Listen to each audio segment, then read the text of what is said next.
I'd been working at the Springfield Costco for just over 2 years. I stocked shelves, moved pallets, cleaned up spills from broken jars of pickles, real glamorous stuff. But it was steady work, paid better than most, and I needed every cent. My mom's lupus meds cost more than our rent, and the hospital bills were a never-ending pile of envelopes I couldn't open without feeling sick. That summer, corporate greenlit an expansion, more storage, more floor space. Supposedly a good thing. They brought in a crew, jackhammers, sawdust, exposed insulation, the works. I'd sneak looks when I could, mostly just to kill time during slow hours. But one day, something shifted. They found a metal door, wasn't part of the plans, wasn't labeled, no one had ever mentioned it. It was just there, hidden behind drywall like someone had gone out of their way to bury it. The foreman, Derek, scratched his chin when he saw it. Maintenance hatch, maybe? Looks old as hell, just rusted shut. He had them cover it back up. Forget it, he said. Too much hassle.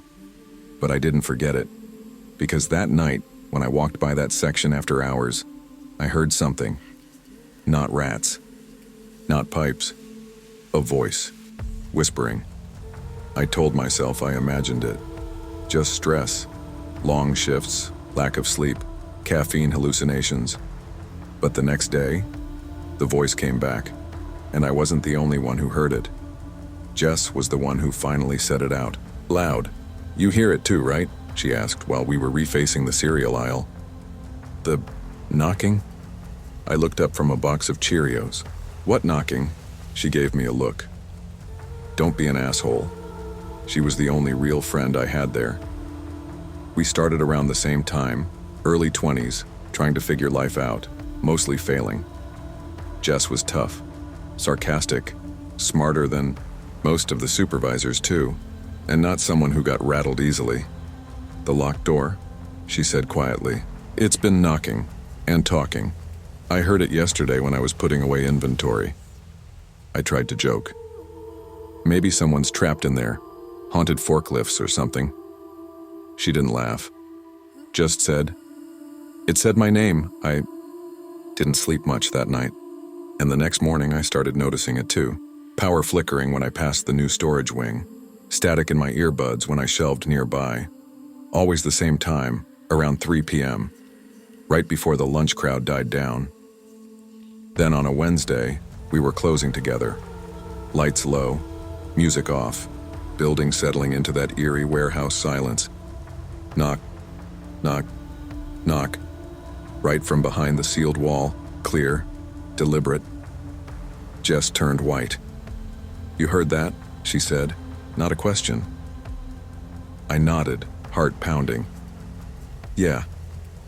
We told Derek the next day. His reaction? Classic manager indifference.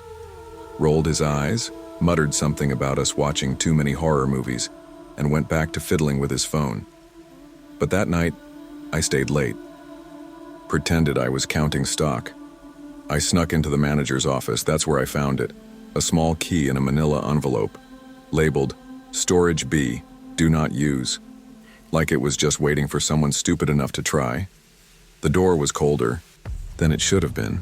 I mean, the warehouse is always cool, air circulation, giant fridges, but this was different. The metal practically sucked the heat from my hand. Jess was shaking when I showed her the key. "I'm not going down there," she said. But she didn't leave either. We stood in front of that wall for a long time, just staring. Then I moved. The panel aside, just drywall screwed in quick. Behind it, that rusted metal door. Old hinges, industrial looking, and a single keyhole. I slid the key in, click. It turned too easily. The door creaked open, revealing a narrow stairway. Concrete steps, wet with condensation. The air smelled like mold and metal. And something else. Something sour, like meat that had gone bad in the sun. That's when we heard the voice. Faint, but real. "Help, me." Jess grabbed my arm. "We have to tell someone, police, management, someone." But I stepped down instead. My phone flashlight flickered. 1 bar of signal, no service. I reached the bottom of the stairs. The room was small, maybe the size of a walk-in freezer.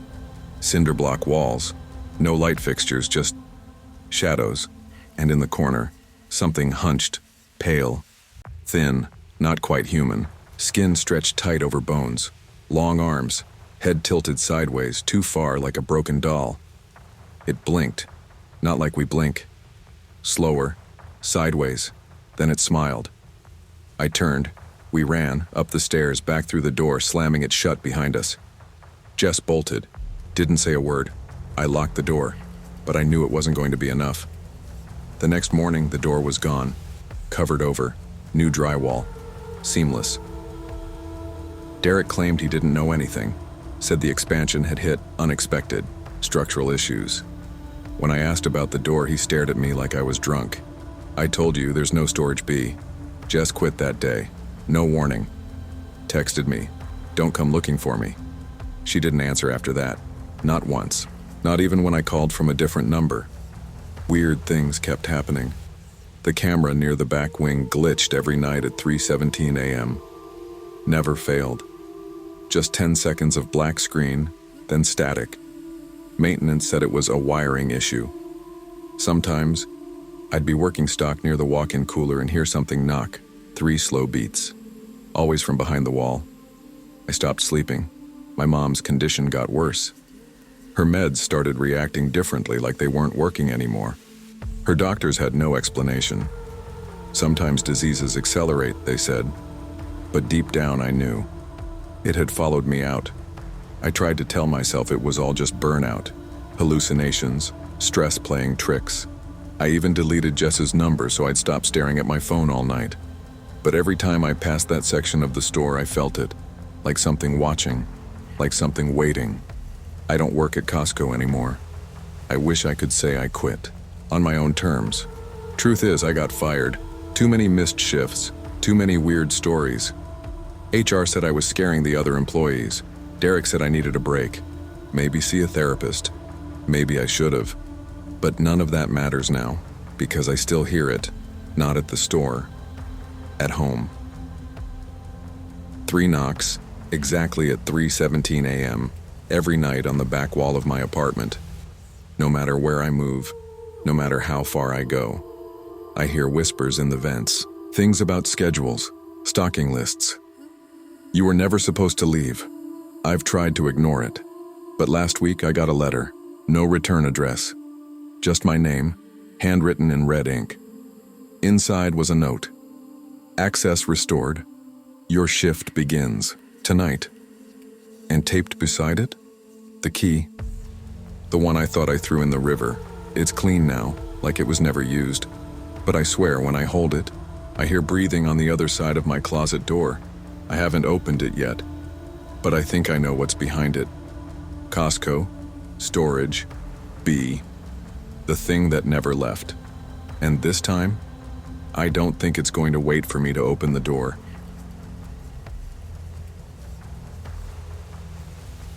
Have you ever had one of those days where every muscle in your body screams, your brain feels like it's been set on slow boil, and all you want is the simplest, smallest relief? I had one of those days, a brutal 10-hour shift at Costco during the holiday season. Understaffed, 2 no-shows, and a non-stop crowd of customers with deadlines and patience that wore thinner than the cheap plastic bags we used to pack their groceries. By the time I clocked out, I was done, feet aching, back tight as a coiled spring, and a headache creeping in behind my eyes. I just needed gas and a hot dog. That $1.50 hot dog was my reward for making it through the chaos. I pulled into the Costco gas station and saw the line was 8 cars deep, exhaust mixed with the sharp cold biting at my skin. I was next, inching forward, eyes on the pump, imagining biting into that steaming dog and finally relaxing. Then, out of nowhere, a black Escalade swerved around the line like it owned the place. Tinted windows, polished rims, the kind of vehicle that screams, "I don't wait." It cut in front of me. I tapped the horn. Just a little beep beep. Big mistake. The Escalade's door slammed open and a massive guy stepped out. Black puffer, jacket, shaved head, eyes like stone. He stomped toward me and my pulse kicked up a notch. "You got a problem?" His voice was low and sharp, like a warning. I rolled my window down just a crack. "Yeah, the line starts back there." He leaned in, and his breath fogged the glass. "Move your car." I gripped the wheel tighter. "No." His dark eyes didn't blink. Then his lip curled in a sneer. "You sure about that?" From the Escalade's passenger side, a door cracked open. Another person sat inside, watching. The air went heavy. I felt my throat tighten. This wasn't just a road rage thing anymore. Car behind me honked, but neither of us moved. I wasn't about to back down, but suddenly I was painfully aware of how small and vulnerable I felt. "Hey," a voice cut through the tension. A Costco employee in a red vest jogged up, arms waving like he was trying to defuse a bomb. "What's going on here?" The big guy hesitated, glanced at the employee, then back at me. For a second, I thought he'd throw a punch. Instead, he smirked. "Enjoy your gas, tough guy." Then he got back in the Escalade, revved the engine hard, and peeled out, almost clipping a car next to him. I sat frozen for a moment, heart hammering. The employee came up beside me, Marcus according to his name tag, and asked, "You okay?" I nodded, though my hands were shaking too much to light my cigarette. "That guy's been around before," Marcus said quietly. "Always trouble." I thanked him, but my mind was spinning with what could have happened if Marcus hadn't shown up. What if the other guy in the car had gotten out? What if the guy had been carrying something heavier than words? I told my manager the next day. She listened, sighed, and promised it'd get reported to security. But nothing changed. No extra patrols, no warnings to employees, just that same cold gas station, the same line, the same potential for trouble.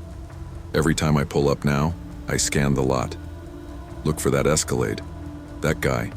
Anyone who looks like they think rules don't apply to them, I'm no hero. I didn't want to fight. But there's a part of me that's still wound up tight, ready even though I wish I could just forget the whole thing. The exhaustion from work, the cold air, the fear. It's like a cocktail that settles into your bones. Wonder how many people don't get that lucky. How many just take their chances and hope for the best? Since that night, I've learned a few things. You can be tired. You can be beaten down by work, by life, by bills stacking up like the pallets in the Costco warehouse. But some fights aren't worth backing down from, especially when it's about respect. Waiting your turn isn't just about manners. It's about staying safe. And sometimes help comes when you least expect it. That Costco vest and a steady voice were all I needed to turn the tide. I still fill my tank late at night. I still avoid the farthest pump if I can help it. And I never hesitate to call for backup if I see trouble. The world doesn't owe us a break, but maybe, just maybe, standing your ground when it counts is the best defense we've got. Because you never know who's waiting in line and who's willing to cut. You ever been so tired that reality starts feeling optional? I'm not talking sleepy like, I need a nap. I mean the kind of exhaustion where your brain hums like bad fluorescent lighting and your hands shake no matter how tight you grip the steering wheel. That was me, 1:17 a.m., rolling into Costco warehouse number 4159 like a ghost with a debit card. I just pulled a double shift at St. Mark's. Another 16 hours of nonstop blood, piss, and bad news. Half the ER staff's out with RSV, and the rest of us are running on fumes and vending machine coffee. My rent's 2 weeks late. My car's check engine light is glowing like a red eye in the dash. And my phone? 3%. No charger. The lot was dead empty. No music, no carts clanking, just snow-dusted silence and that big glowing red open 24 hours sign. Funny thing? I've lived in Salt Lake for 4 years and I swear this Costco was never 24-hour, but I told myself it must have changed recently. Or maybe I was just too tired to remember right. The automatic doors creaked open, slow like they didn't want to. No greeter, no samples, no, "Hi, welcome to Costco," just that low industrial hum. Freezers in the distance. My own footsteps echoing, off concrete. The food court was dark except for the ovens. Still glowing orange. There was a tray with a half-eaten hot dog sitting out, steam rising like it had just been abandoned. I said, "Hello," out loud. Nothing. No echo. I pushed a cart forward. Its wheels resisted. The kind of resistance that feels like someone's holding it back. That's when I should have left. But I didn't. I needed dog food and toilet paper and answers. I made it halfway to the pet aisle before I noticed how wrong the air felt. It wasn't just cold. It was still. Heavy. Like breathing. Inside a vacuum-sealed bag. The kind of still that tells your body something's watching even when your eyes haven't caught up. Aisle 37 was the meat section. And the first thing I noticed was the frost. Not just on the inside of the doors. Creeping out, crawling across. The floor tiles. Like the cold was escaping on purpose. And then I saw him. A stock boy in a red vest, standing motionless between a wall of pork loins and ribeye packs. His face was turned toward the glass. Eyes wide, unblinking. I swallowed. "Hey man, you okay?" He didn't answer. I walked closer, cart abandoned behind me. I reached out, just a gentle nudge on the shoulder. He moved, his head rotated 180 degrees, no body turn, just the head, like an owl, but faster. And wrong. Neck tendons snapped like stretched rubber bands. His mouth opened wide, way too wide, and whispered, "You're not on the schedule." The overhead lights flickered, not randomly, in rhythm, like a strobe, syncing with my heartbeat. My cart 10 feet away rolled down the aisle on its own and slammed into a display of bulk cheese. I ran. Didn't think. Didn't check my phone. Just ran. But the layout had changed. Pallets were in different spots, aisles looping back on themselves, like the store was rebuilding around me as I moved. Somewhere deep in the store, I heard something drag across tile. Slow and heavy, like something clocking in. And I realized I was now part of the night shift. I was sprinting, full panic, past aisles that twisted like a maze. Displays shifted behind me. Shelves stacked with mismatched items, 80-inch TVs beside rotisserie chickens, diapers next to chainsaws. Something in the layout wasn't staying put. A mannequin in Kirkland jeans turned its head as I passed. I swear its eyes followed me. Another one holding a polo shirt had a barcode scanner melted into its hand. I ducked into what should have been seasonal, but the aisle sign above read 13. The same number I'd seen 3 times already. It never ended. I started hearing sounds, voices crackling through the store speakers. Faint, half static. Cleanup. Aisle 666. I didn't want to see what that meant. There was blood on the ground near the TVs. A handprint sliding downward like someone had tried to crawl up the screen. One of the display TVs sparked to life. Just static at first. Then a blurry security cam angle. I was on it. I was watching myself run. But I wasn't running anymore. I was standing completely still on the screen, staring directly into the camera. A receipt printer beeped near the self-checkout. I turned just in time to see a slip flutter to the floor. It read, "Don't look up, member number 666. I looked up, above the shelves, wedged between pallets of bulk flour and motor oil. Something clicked. A huge shape shifted its weight. Wood creaked. Plastic wrappers crinkled, and then it dropped down. Slow, deliberate. I ran. My lungs were fire. But behind me I heard wheels turning, a cart, following, and a voice over the PA whispered, "Thank you for choosing Costco. Your shift begins now." The thing that chased me wasn't fast. It didn't have to be. It moved like it belonged. Like the store rearranged itself to help it. The lights dimmed where I ran, brightened where it moved. I don't know how to describe it, only that its body made no sense. It wore a red vest. Its face was smooth white plastic like a blank employee name tag, except scrawled across it in greasy marker. "Hi, I'm..." Its arms ended in price guns, clicking with every step. And its mouth. Its mouth opened vertically, splitting its head in half like a cardboard box being torn open. And when it screamed, it wasn't sound. It was noise. Like a register error, layered with the high-pitched whine of a deer dying. I ducked into the back near the emergency exit, pushed on it, locked. My hands shook as I found the fire alarm lever. I yanked. Silence. Then sirens blared. Alarms spun red light across the warehouse like a crime scene. The monster froze, just for a second, its head twitching like it was buffering. Kicked the emergency door again. This time it gave, snow blew in. Cold hit me like a fist. I stumbled into the freezing night, slipped on the asphalt, and didn't stop running until I hit the edge of the parking lot, collapsed next to a frozen shopping cart. No one followed. When I turned to look back, the doors were closed. Dark, silent, and the open 24 hours sign, gone. Just blank bricks where it had been. The next morning I called the police. They found my wallet and car keys inside near aisle 37, but no footage showed anything unusual. The manager swore the store closed at 8:30 p.m. and had for years. No, night shift. No red-vested stalker. No one named Terry, Mike, or... They showed me the camera footage. It showed me walking in, and then nothing.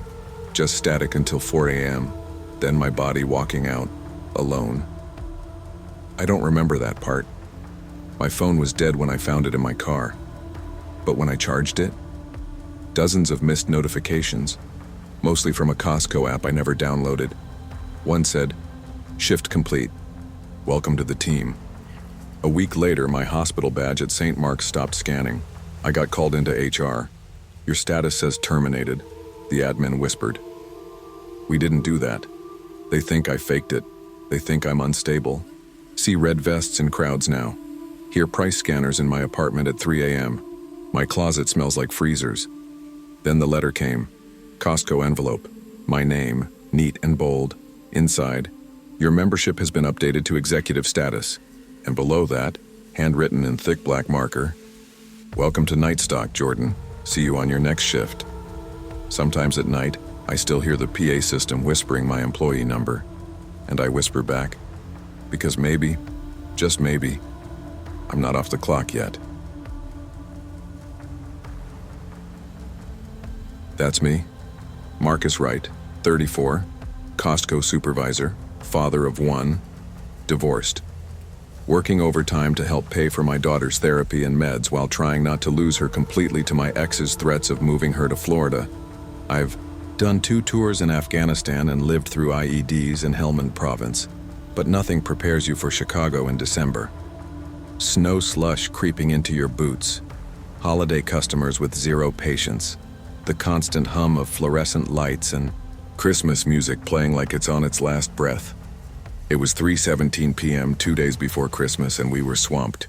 People pushing carts like rams, kids screaming, shelves half empty.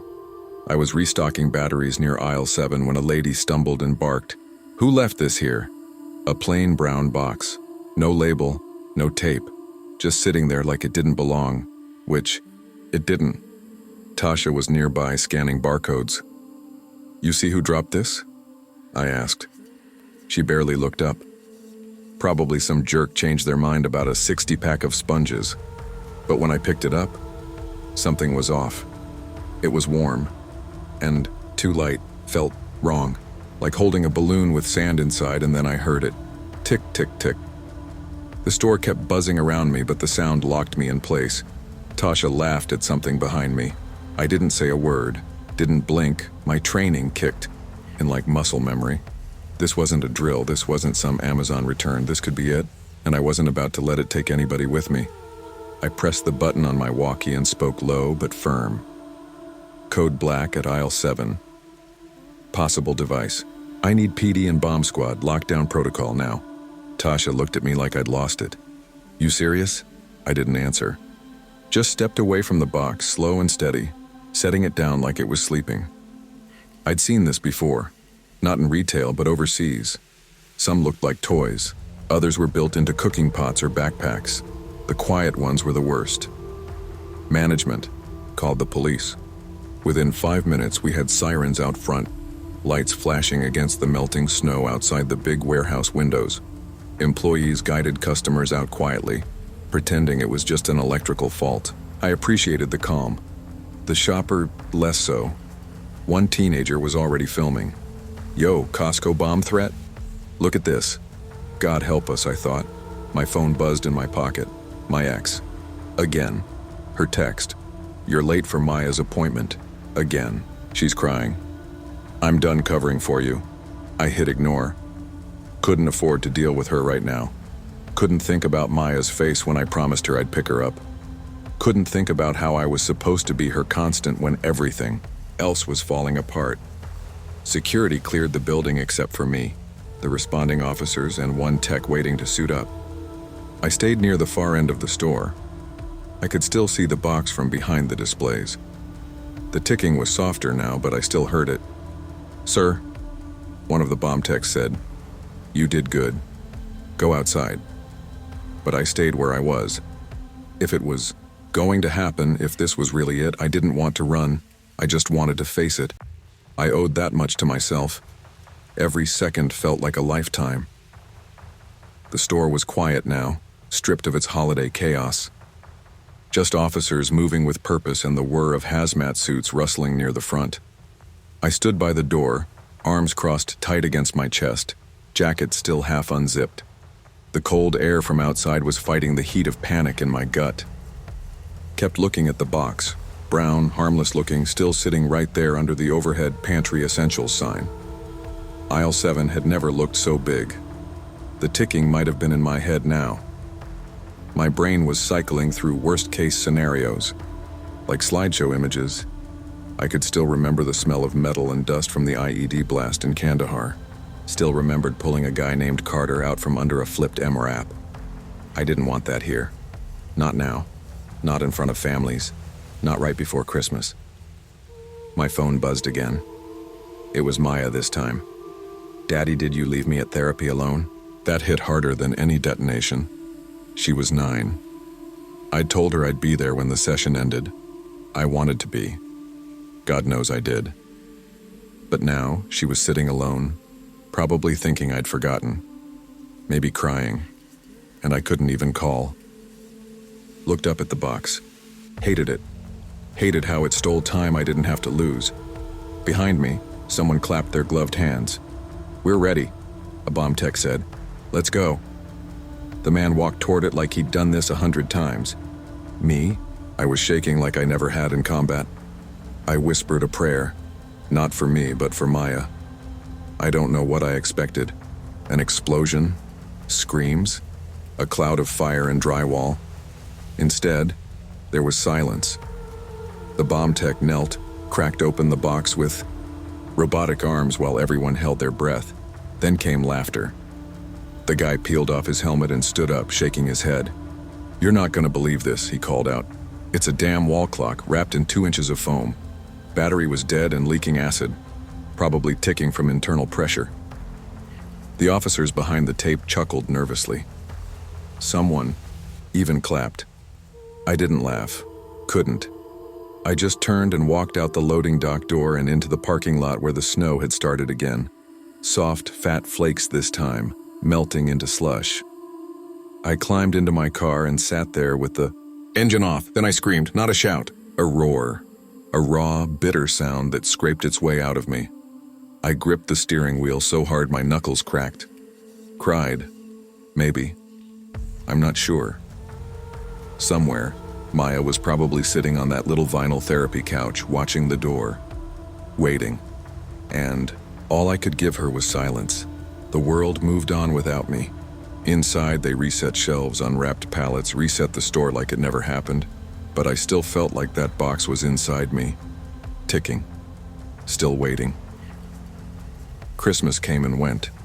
Maya didn't speak to me during our video call. Her eyes stayed on her sketchbook. My ex said she didn't want to come for the weekend. Not if you're gonna keep breaking promises. I didn't argue. I went back to work on the 27th. The store was quieter, but that post-holiday haze lingered. The air felt thicker somehow, like everyone was pretending we hadn't all been one ticking sound away from chaos. I tried to focus, training new hires, checking the back stock. Tasha cracked jokes. Daryl from receiving handed out leftover cookies. Everyone was trying. But on lunch, I went to the break room fridge to grab my sandwich. There it was.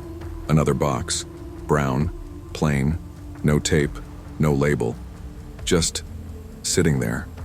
I didn't touch it, didn't open the fridge, just stared. I backed out of the break room and stood in the hall, pulse hammering, breathing like I just sprinted 3 flights of stairs. It might have been nothing. Someone's Christmas leftovers, a prank, or I didn't wait to find out. I texted my manager, taking the rest of the day, sick, and walked out into the snow. This time, I picked up Maya from therapy early. I didn't say much on the drive, but I bought her favorite cocoa and let her play music in the car.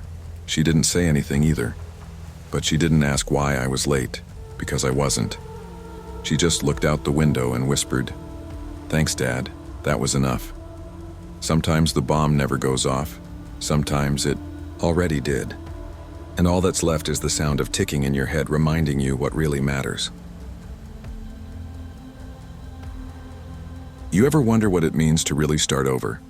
Not the Hallmark card kind, the real stuff, where you're clawing your way back from the gutter and everyone still thinks you're gonna slip.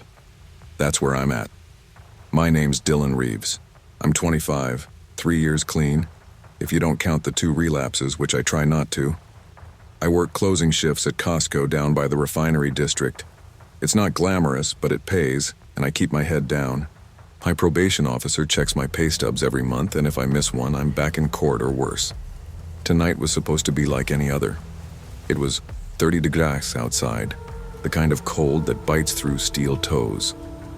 The store had emptied out after 10, and we were doing our final sweep. Just me, Kurt from tires, and Jasmine from bakery.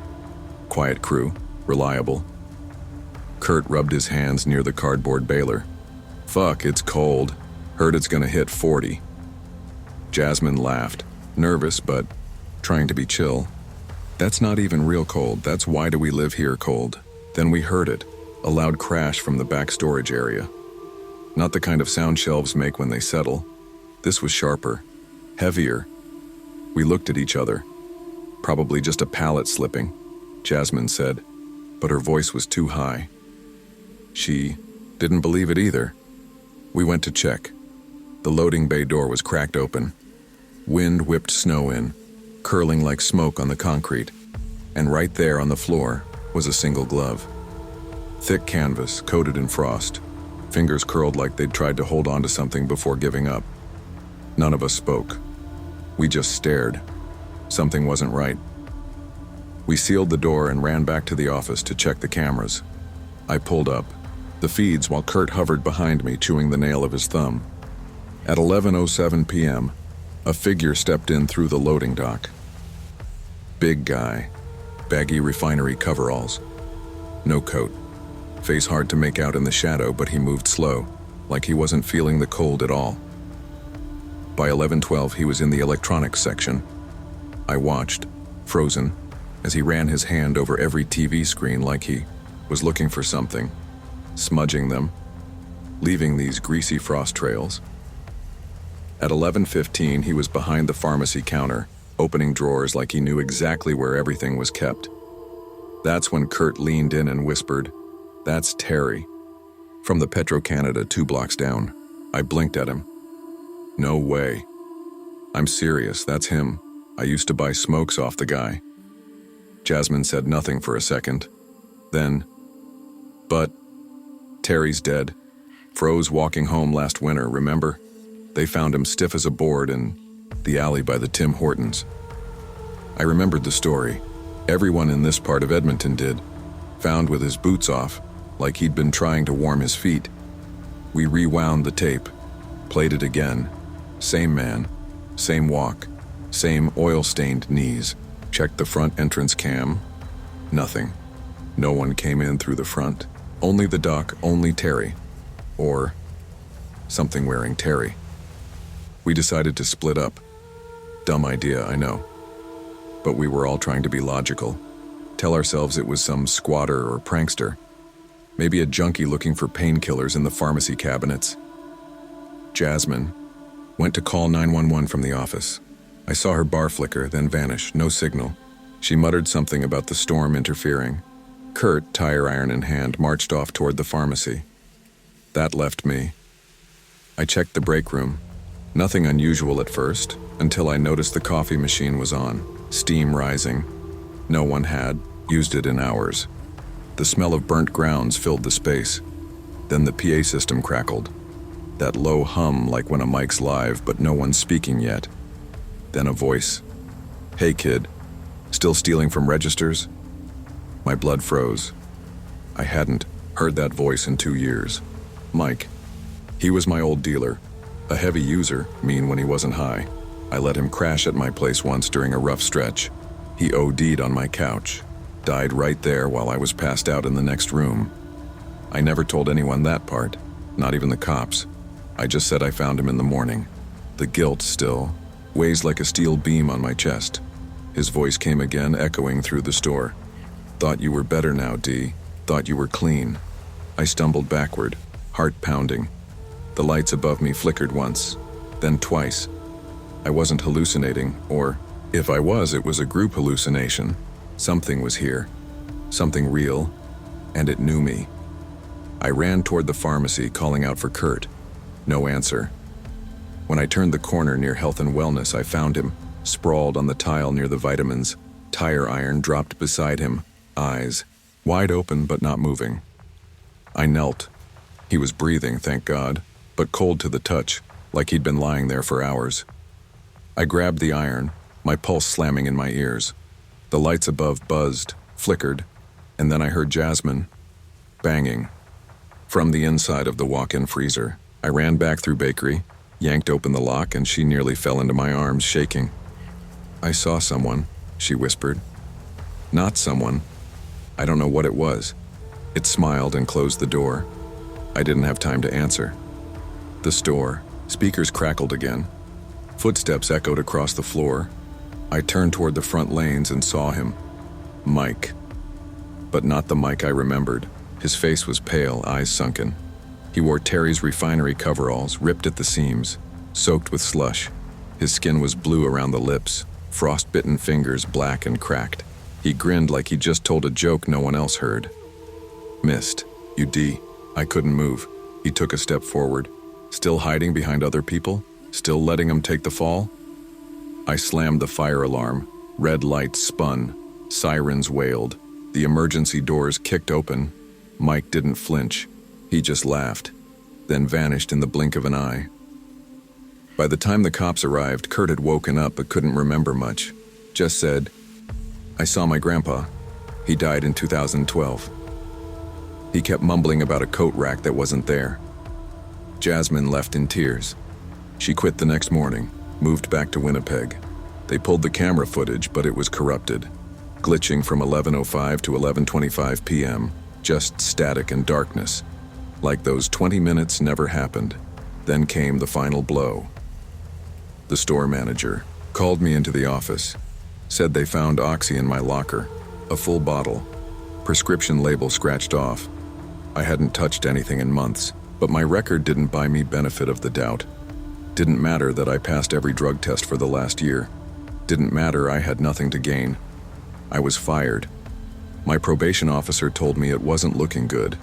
I knew I didn't put the pills there, but I knew someone who could have. Someone who liked watching me fall. I stood outside the Costco front doors with my last paycheck in hand. The wind howled. I saw my reflection in the glass, faint, fractured, and behind me, another, face Mike, smiling, fogging the glass. But when I turned, no one was there. Just my footprints in the snow, and his, side by side. You ever work so late the world starts to feel unreal? Like the hum of the ceiling lights could lull you into sleep right there on the floor? That's how it felt on my last shift at Costco. Bonfire night, 10:45 p.m. Outside, fireworks cracked and bloomed over Trafford Park. Inside, it was just me, Daryl, and Priya, quiet, dim, and cold in that way only giant warehouse stores can be. I'd been pushing pallets all night, mostly in frozen goods. My back ached. My hands were raw from dragging crates into chilled rooms. But I needed the hours, needed every paycheck. Mom died last spring. Cancer took her quick. 1 minute she was nagging me to eat breakfast, next she was gone. Just a whisper in the council flat and an urn on the shelf. Now it's just me and her old kettle, bills piled on the table and a student loan that grows like mold in the corners. Costco helped fill the gap. Night shifts, quiet hours, fewer customers. No one looked too hard at me when I zoned out or forgot where I was going. I liked it like that. That night, I was wheeling the last load into the chilled storage when Priya called out from the registers. "Jamie, can you check aisle 22? Thought I heard something." I wanted to ignore it, pretend I hadn't heard. But I grabbed my flashlight and started down the long stretch of fluorescent lit floor. The lights in that aisle had already gone dim, closing time settings. Just the red glow of exit signs blinking gently like tired eyes. Halfway down the aisle, I heard it. A child's giggle. Light. Unnatural. I froze. My fingers tightened on the flashlight. This wasn't a joke. Something wasn't right. She stood at the end of the aisle, lit only by the dull glow of my torch. A little girl in a soaked blue dress, hair plastered to her face, like she'd just climbed out of the canal. I didn't move. Couldn't. She tilted her head slightly like a bird. Not threatening, not friendly, just curious. "Have you seen my daddy?" she asked, barely above a whisper. My mouth was dry. I couldn't speak. My flashlight flickered. I smacked the side of it. When the beam came steady again, she was closer, 5 feet closer, still dripping. Damp footprints marked the linoleum behind her. Little bare toes pressing water into the floor. I stumbled back, knocked over a display of cereal boxes. The crash echoed through the empty store. No one else should have been in here. All the doors were locked.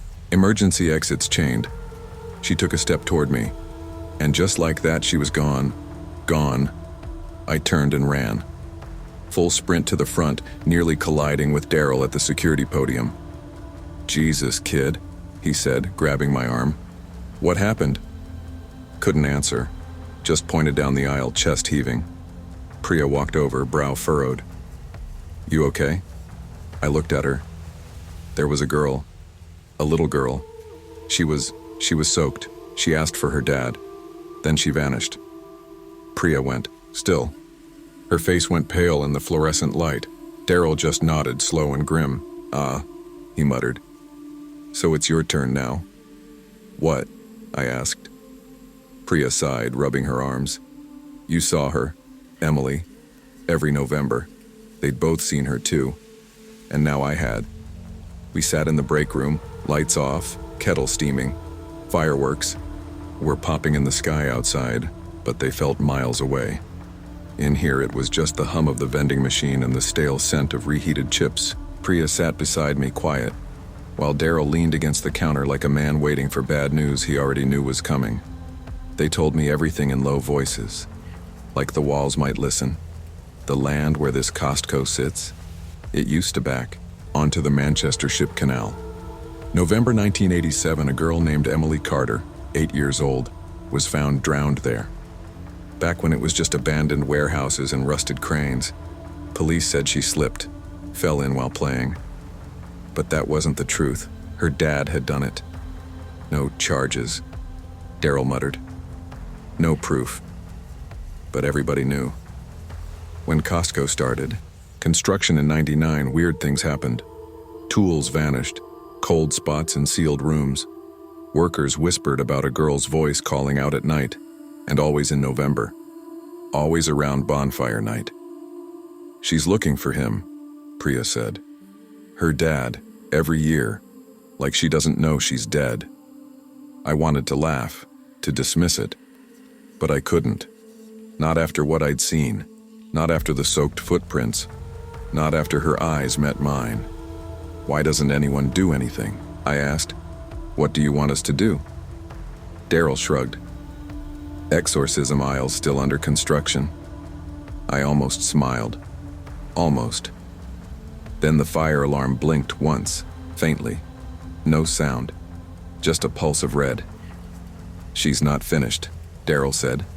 It was just past midnight when I heard the knocking, 3 sharp taps, then silence. I'd finished my final check, tried to shake off the cold sweat on my skin, and headed back to the chilled storage to grab my jacket. The knocking came again, from the inside. I stopped just outside the metal door. My breath fogged in front of me. I hadn't even opened it yet, and then, her voice, muffled through the door. Jamie. She knew my name. I opened it. Inside, the room was dark, lit only by the glow of the exit sign above the door. It was colder than usual. Too cold. I stepped in slowly, eyes scanning the crates of milk, butter, and juice. She stood between 2 pallets, Emily. Same soaked dress, same wet hair. Her skin was pale now, almost gray. Her eyes black. Not angry, not sad. Just empty. "He left me here," she said. I tried to back away, but the door slammed shut behind me. The lights blinked out. Water began to pool around her feet. It spreads fast. My shoes were soaked in seconds. I slipped, scrambled backward, heart hammering like it was trying to escape my chest. "Emily," I choked. "I'm not him. I'm not your dad." She tilted her head again. Closer now. The temperature dropped so fast my breath turned white. "He left me here," she said again. Her voice echoed now, bouncing around the metal walls. I pressed against the door, pounding on it, shouting for Daryl, for Priya, for anyone. The light blinked once, and then the door opened. She was gone. I didn't go back the next night. Didn't call in, didn't explain, I just stopped. Priya transferred a week later, said she had family in Leeds. She didn't even say goodbye, just left a note in my locker. "You're not crazy. Take care of yourself." Daryl stayed. Someone's got to watch. "Over her?" he told me when I ran into him outside the store one afternoon. He looked tired, older somehow. "I think she waits for people like us, the ones who notice." I quit officially a few days later. Went full-time on my nursing course. Threw myself into my studies. Tried to forget, tried to move on. But every November I still remember, still avoid that part of Trafford Park. And when I shop at Costco now, I steer clear of aisle 22. Even when it's broad daylight, even when there's laughter and sales and the smell of rotisserie chickens, I can feel it. Sometimes I swear I hear her voice. Just behind me. Sometimes I feel the cold air wrap around my neck like fingers. And every bonfire night, when the sky lights up and the crowds cheer, I stay inside. Because I remember that she's still waiting, and I was the last one who saw her. That was Costco on the day it all went down, March 8th, 2025. A Saturday so hot the bitumen outside looked like it was breathing. 40 degrees Celsius, or close to 100 if you think in Fahrenheit. Melbourne was in the middle of a brutal heat wave, and every family in the city seemed to be inside that store trying to find some comfort in industrial-strength air conditioning. I was halfway through my shift, sweating even under the cold fluorescent lights. I stocked the electronics aisle like I had 100 times before. TVs, game consoles, speakers. Boring but safe. I worked here part-time, juggling uni and this job, ever since Dad got injured. He'd been a cop for over 20 years before. A robbery left him with a busted leg and a haunted look in his eyes. Now he limped around the house pretending everything was fine, while I tried not to repeat his mistakes. It was supposed to be a normal shift. I remember adjusting a Bluetooth speaker on the shelf when the voice came over the PA. "Attention Costco members, we are initiating a temporary lockdown. Please remain calm." For a second, I thought maybe it was a drill, some safety protocol. But then I looked up and saw them. 3 men near the exit wearing ski masks and moving with intention. One of them had a gun, black, short-barreled, held low, but with purpose. My stomach dropped. This wasn't a drill. I ducked low behind a stack of protein powder tubs and tried to slow my breathing. My phone was in my locker. No way to call for help. I felt the weight of the moment press down on me, heavy and real, and somewhere behind me, a child started crying. You never think about how loud a child's cry is until silence becomes the most precious thing in the world. I peeked out from behind the stack and saw her, a tiny girl no more than 6. She stood frozen near the frozen foods aisle, tears streaming down her face, her hands clenched into fists. Her mother was nowhere in sight, maybe separated in the confusion, maybe pushed back by the crowd trying to hide. One of the masked men turned toward the sound. Not all the way, just a glance, his head snapping like a hunting dog's. I felt something cold in my chest that had nothing to do with the air conditioning. I moved without thinking. I crawled along the bottom shelf of the pet supply section, ducking past towers of cat litter and stacks of bulk dog food until I was close enough. I reached the girl, scooped her up in my arms and whispered, "It's okay. You're okay. We need to be quiet now." She didn't fight me, just sobbed into my shirt, her little arms clutching my neck as I sprinted down the next aisle. The freezer was nearby, one of those industrial walk-in types with shelves of frozen pizzas and burger patties and a thick metal door. I shoved it open, stepped inside, and closed it behind us. Instant cold hit me like a slap. The temperature difference made my skin sting, but it was safe, at least safer than the chaos outside. The girl kept crying, quieter now. "I want my mummy." "I know," I whispered. "We'll find her, I promise. But right now we have to hide." Outside, muffled through the thick glass window, I saw them at the pharmacy counter. One of them was shouting, forcing a manager to unlock a safe. I clenched my jaw. It wasn't just about money. They were after something else. I could only see part of the store from the freezer's little window, but it was enough. The 3 robbers were clearly working in sync. One was watching the crowd, holding the gun. His job was control. The second was barking orders at the pharmacy manager, making her open the safe behind the counter. The third was stuffing what looked like bottles and boxes into a black duffel bag. Not cash. Not electronics. They wanted meds, probably painkillers, antipsychotics, maybe even insulin or cancer treatments. Stuff you could flip on the black market for thousands. Dad always told me, criminals are evolving. It's not just money anymore. It's whatever the system fails to protect. My hand trembled as I cradled the little girl, her cheek cold against my chest. I watched the gunman pace. He looked jittery, glancing too often at the entrance. He hadn't planned on things dragging out this long. Or maybe the heat was getting to him too. Then I heard it, sirens, distant, rising, fast. The police had been alerted, maybe someone had texted. Maybe the panic button behind the counter was hit. The gunman heard them too. He yelled something at the others, panic in his voice now. Then, bang, he fired a shot into the ceiling. Screams tore through the store. I dropped lower inside the freezer, shielding the girl behind the shelves. My heart pounded so hard I thought it might shake the glass. Outside, the robbers made a break for the loading dock near the tire center, but the police were already pouring in through the emergency exit and surrounding the building. The tension cracked like a wire under pressure. I could feel it in my teeth. I stayed put, for her sake and for mine. It didn't take long for the standoff to begin. 2 of the robbers, gunman and bagman, ran toward the tire center. I could see bits of the commotion from the freezer window. Cops in ballistic vests taking cover behind parked shopping trolleys and the big display of kayaks. The third guy, the one who'd been forcing open the pharmacy safe, he disappeared. 1 second he was in frame, the next, gone. Slipped out a side exit maybe. That unsettled me more than anything. Because criminals like that, when they vanish, they don't stop running. They blend in, change clothes, hide in plain sight. I held the girl tighter as a booming voice echoed through the store. "This is the Victoria Police. Drop your weapon and come out with your hands up." More shouting. Another loud bang. A warning shot, I hoped. Then, quiet. Minutes. Passed like hours. Then I heard the girl whisper, "Is it over?" I looked into her big brown eyes and said, "Almost." Eventually, footsteps approached. Heavy. Careful. Then a knock on the freezer door.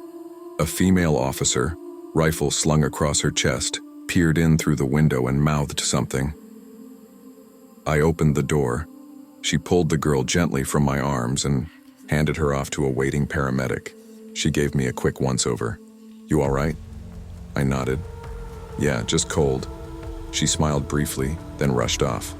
I stepped back into the heat of the store, lights flickering slightly from the chaos. People were emerging from their hiding spots, crying, shouting, reuniting. No one was dead. That was a miracle. But something inside me had shifted. The news vans showed up before the last sirens faded. By the time I made it outside, the sun was lower but still fierce, hammering the pavement like a furnace. I leaned against a wall, shaking, not from cold anymore, but from everything else. 2 of the robbers were cuffed and bleeding. 1 was missing. The cops were already going door to door in the surrounding blocks. They called me a hero. They gave me a statement form, a blanket, and a pat on the back.